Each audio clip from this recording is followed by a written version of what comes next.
अध्याय 21 जीवन जीने की कला। जीवन कितना भी व्यस्त क्यों न हो गया हो, पर मनुष्य आज भी यानी वर्तमान का सुख छोड़कर भविष्य के सुखद सपने में ही लगा रहता है।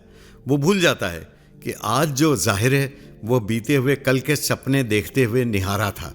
उसे लगता है आज में मज़ा नहीं है, आज सुख नहीं है और आने वाला कल सुनहरा होगा। इसी मृग मरीचिका में न वह बीते हुए कल में सुख भोग रहा था और न ही भविष्य में सुख भोग सकेगा। सुख तो उसके सामने आज ही हाजिर है, पर वह इसे नज़रअंदाज कर रहा है। वह आज के सुख के सारे अवसर गंवा दे रहा है। अतः जो व्यक्ति आज में सुख तलाश कर आनंद की प्राप्ति कर लेता है, वह इस आदत के कारण कल भी सुखी हो जाएगा। इज़राइल के धर्मशास्त्रों में एक बहुत ही महत्वपूर्ण बात कही गई है कि जब आप मृत्यु के बाद स्वर्ग जाओगे तब आपसे ये नहीं पूछा जाएगा कि आपने गलतियां कितनी की हैं, बल्कि ये पूछा जाएगा कि सुखी रहने के मौके कितने गंवाए। आपके जीवन की कहानी भी गंवाए गए अवसरों की कहानी न बन जाए। अपनी सफलता की पटकथा आप खुद लिख सकते हैं। शर्त बस इतनी ही है कि वर्तमान के अवसरों को भुनाने की आप समर्पित कोशिश करें। आपकी मदद करने कोई अन्य नहीं आएगा। भीतरी सुख प्राप्त करने के लिए आपको अपने भीतर की ही यात्रा करनी पड़ेगी। आज के संसार को भौतिक सुखों का संसार कहा जा रहा है। यहाँ आंतरिक खुशी के बजाय धन इकट्ठा करने का महत्व बढ़ गया है। इस लालच से बचना होगा। आज प्रेम दुर्लभ हो गया है और हिंसा दिन के प्रकाश में भी दिखाई देने लगी है। यानी हिंसा भी लोग छुपाकर रात्रि के अंधकार में नहीं करते।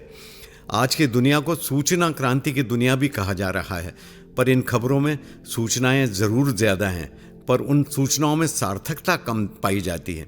हम ये भी देखते हैं कि आपके पास संपर्कों की सूची तो लंबी है, पर हमदर्द दोस्तों की सूची एकदम छोटी।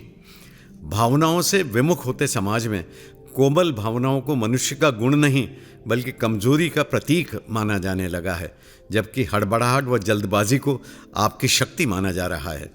धैर्य व सहिष्णुता तो जैसे इस आदत के शिकार बन गए हैं। आप अपने इर्द गिर्द लोगों को बहुत तेजी से हरकत करते हुए पाएंगे। ऐसा लगता है जैसे उन्हें किसी बात की जल्दी है। आप पूछेंगे कि किस बात की जल्दी है भाई? जवाब में वे बगले झांकने लगेंगे। उन्हें खुद ही नहीं पता कि जल्दी किस बात की है। बस यंत्र की तरह जल्दबाजी की आदत पड़ गई है।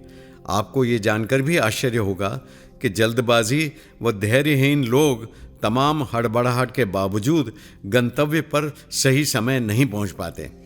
आप सोच में पड़ जाते हैं कि चेहरों पर इतनी बेचैनी, इतनी जल्दबाजी पर नियत समय पर नहीं पहुंच पाने का राज क्या है? बात साफ है कि अव्यवस्थित आदमी समय का पाबंद रह ही नहीं सकता। इसलिए ऐसा व्यक्ति अपने खुद के लिए मुसीबतों का सामान इकट्ठा कर लेता। आज का समय ऐसा है जब गुणवत्ता पर ध्यान कम पर सामान की तादाद पर ध्यान ज़्यादा दिया जाता है। यह बात हम जीवन के हर क्षेत्र में देख सकते हैं। आप यार दोस्तों की एक सूची सौंप देंगे, पर मुसीबत के वक्त जब आपको उनकी ज़रूरत पड़ेगी तो सभी नदारत मिलेंगे।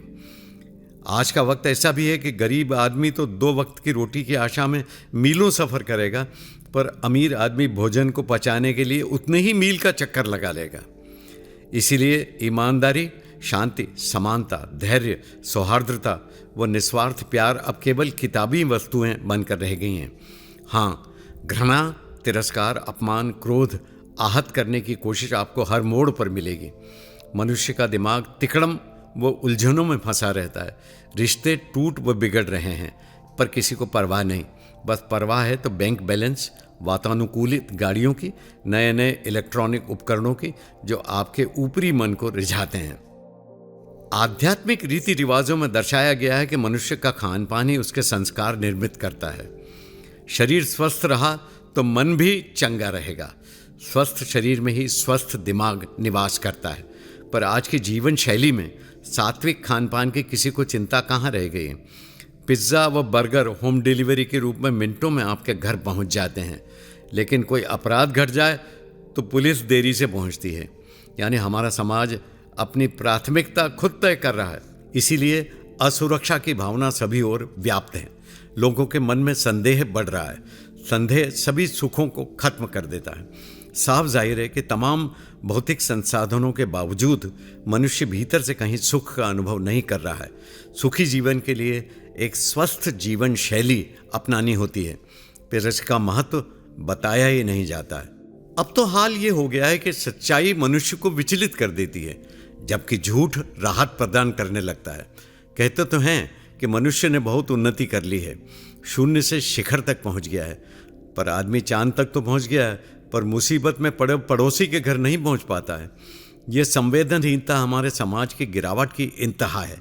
पहले जब भारत में किसी शहर के एक मोहल्ले में कोई बीमार भी पड़ जाता था तो सारे मोहल्ले के लोग एक एक करके खैरियत पूछने आते थे, पर अब तो किसी की कोई परवाह नहीं करता। फिर भी कहते तो यही हैं कि हमारा समाज आगे बढ़ रहा है। फेसबुक पर हज़ारों दोस्त हैं जिनसे कभी हम मिले नहीं, पर घर में बूढ़े माँ बाप का ख्याल नहीं रखते। क्या दुनिया में आगे बढ़ना इसी को कहते हैं?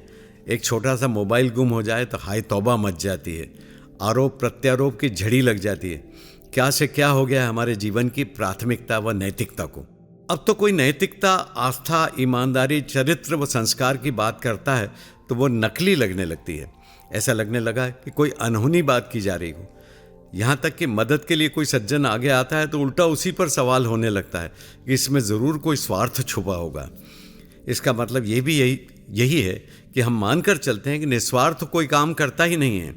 इसीलिए प्रेम, नम्रता, धैर्य, सौहार्द व दोस्ती की बातें हमारे समाप्त से लुप्त होती जा रही हैं। बदले में घृणा व ईर्ष्या की भावना से मनुष्य सरोबार होता जा रहा है। यह भी एक विद्रूप ही है कि भिखारी का बैंक बैलेंस एक मध्यम वर्गीय परिवार के व्यक्ति से ज़्यादा बड़ा दिखाई देता है। भिखारी के पास पैसा ज़्यादा इकट्ठा हो रहा है। जब जीवन में इतने पापाचार करते हैं तो दान भी करते जाते हैं। उन्हें लगता है ईश्वर उनके पापों को क्षमा कर देंगे। मानव जिंदगी की कहानी भी अजीब ही कहानी है। किसी व्यक्ति के साथ सड़क पर दुर्घटना घट जाती है, व्यक्ति घायल हुआ पड़ा है, जान के लाले पड़े हुए हैं। उस व्यक्ति के इर्द गिर्द एक घेरा बनाकर लोग खड़े हो जाते हैं, मानो मदारी का कोई तमाशा हो रहा हो। जो अपने आप को बड़ा कलाकार समझते हैं वे तो इस मौके का फ़ायदा भी उठाने से बाज नहीं आते। वे अपनी कीमती मोबाइल से सेल्फी निकालना शुरू कर देते हैं। उन्हें लगता है कि ऐसी जीवंत सेल्फी लेने का मौका शायद फिर न मिले। वे उस कराहते घायल की मदद करने के बजाय सेल्फी लेते रहते हैं। मनुष्य इतना संवेदनहीन तो पहले कभी नहीं हुआ था ना। फिर भी ये नहीं भूलना चाहिए कि इसी समाज में मर्यादा पुरुषोत्तम राम, श्री कृष्ण, गौतम बुद्ध, महावीर स्वामी जैसे ईश्वर भी हुए हैं, जिन्होंने न केवल ईश्वरत्व को प्राप्त किया बल्कि उनके समय की कथा तथा आने वाली पीढ़ी को रास्ता भी दिखाया। महानता कोई दुर्घटना नहीं कि अचानक घट जाए। महानता प्राप्त करने के लिए जीवन में एक उद्देश्य और उस लक्ष्य की प्राप्ति के लिए समर्पित तपस्या की ज़रूरत पड़ती है। इसीलिए तो हम उन्हें कालातीत हस्तियाँ कहते हैं। ये अमर नाम हैं जिनके द्वारा दिया गया प्रकाश कभी लुप्त नहीं होता है। ईसा मसीह, नेल्सन मंडेला, महात्मा गांधी व मदर टेरेसा भी इसी मानव जाति के उम्दा नुमाइंदे हैं जो पीढ़ियों को प्रेरित करते हैं। भगवान कृष्ण ने गीता में कहा है, जब जब धरती पर पाप सीमा पार करेगा तब तब मैं जन्म लूँगा। इसलिए कीचड़ के बीच भी कमल खिलने की आशा बनी रहेगी। मानव में अपरिमित सामर्थ्य है, इसके लिए असंभव कुछ भी नहीं। अगर अच्छे कर्म करते रहेंगे तो संभावना के द्वार खुले मिलेंगे। ये भी नहीं भूलना चाहिए कि गिरने की कोई सीमा नहीं रहती, पर हाँ, उठने के लिए बहुत प्रयास करने पड़ते हैं। जब आप गिरते हैं तो गुरुत्वाकर्षण आपके साथ होता है और आप जल्दी ही नीचे गिरने लगते हैं। उठते वक्त गुरुत्वाकर्षण आपके खिलाफ रहता है, तब आपको मेहनत ज़्यादा करनी पड़ती है। पर जब परिस्थितियाँ विपरीत हों तब कुछ लोग बिखर जाते हैं तो कुछ लोग निखर जाते हैं। सोना तब कर ही तो खरा बनता है। हमें भी कोशिश तो निखरने की ही करनी चाहिए। बिखरना तो दुखों को आमंत्रित करता है। हम दुखों को गले क्यों लगाएं?